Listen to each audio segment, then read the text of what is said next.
It is often my privilege as a 20th century troubadour to visit abroad over the width and the breadth of this grand and glorious, this bountiful, beautiful, I'm so proud to say no longer bicentennial land of ours.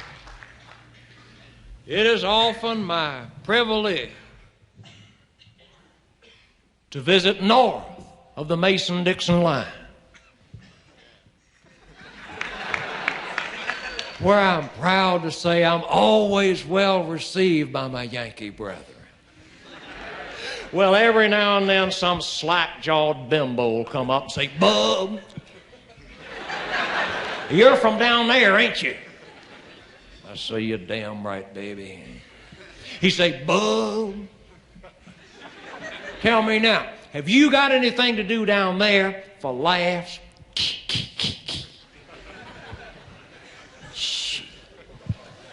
We got loads to do for laughs where I come from. I was brought up in the Coochie Valley. Once a year, the whole community would turn out to watch the police department paint the white line down the center of the road. Pretty heavy, it was dirt road. We had a hard freeze in Habersham County one time. My whole end of the valley turned out to watch the volunteer fire department chop the dogs off the fire plugs. But by far, the most exciting event I've ever witnessed as a Southerner in the great Southland was when, as a resident of Coconut Grove, Florida, I had a chance to witness with my very own eyes a phenomenon of modern times, the Honeydipper.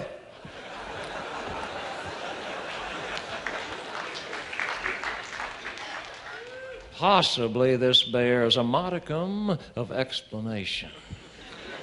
You'll see them glistening in plasticine enfilade. Little truncated obelisks, each with a pyramidal roof, each with a private door, a door unrelieved by even so much as the traditional half-moon motif. A door upon which is emblazoned instead a racy commercial vulgarism such as "Johnny on the spot, the only way to go." And these, ladies and gentlemen, are the portalettes of America, scourge of the rock and roll celebration. Truly a symbol of life and living in the age of enlightenment. Now, most of you are no doubt thinking, just as I did, that when the portalette contractor wins the bid and places the portalette on the construction job site, that his work is done. But no. This is just when his job begins. And this is where the Honeydipper comes into play. Behold the Honeydipper, a monstrous flatbed truck upon which is placed a crane with a 100-foot boom, a crane actuated by an abject drunkard, a man with the cerebral propensity of a lobotomized angleworm. A man who was a retired kamikaze pilot for the Confederate Crop Dusters Association. And when the Honeydipper would plow forth through the streets of our little village, all the good old boys and the good old girls come bounding off the bar stools, load up on that cheap booze, fling it in their beach buggies, run over to the nearest pay telephone, call up their latest pelvic affiliate,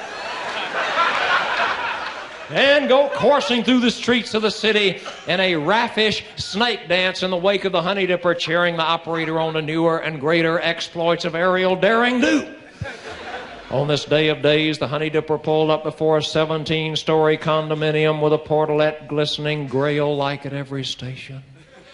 The crane operator had a prefatory draft of booze, placed the bottle down with solemnity, and expertly wafted the primary portalette down to the bed of the Honeydipper, where it was summarily refreshed and returned to its prior situation. The second, the third, the fourth, the fifth, the sixth, it was a ho-hum-humdrum affair. The crowd below was becoming restless. They had not been given that for which they hungered, that for which their hearts and souls cried out. Fulfillment, excitement, boogie fever, show business. They were fulfilled at the 10th station. The crane operator, totally drunk, his brain riddled with alcoholic fulminations, reminding him of his days as a great stunt pilot, flung the 10th portalet down in a majestic loop-the-loop. The crowd was up at cheering animals satisfied. He flung the 17th portalet down in the most dazzling array of aerial arabesques ever witnessed in South Florida. Lazy eights, loop-the-loops, barrel house rolls, a hammerhead stall, a perfect one-point landing, and at precisely the moment of impact, the door to the ultimate portalet was seen to come ajar. And a chalk-faced construction worker in a hard hat with a Playboy magazine over his knees fell out in a dead faint. I get tired of people asking me if we got anything to do down home. We go watch the Honey Dipper.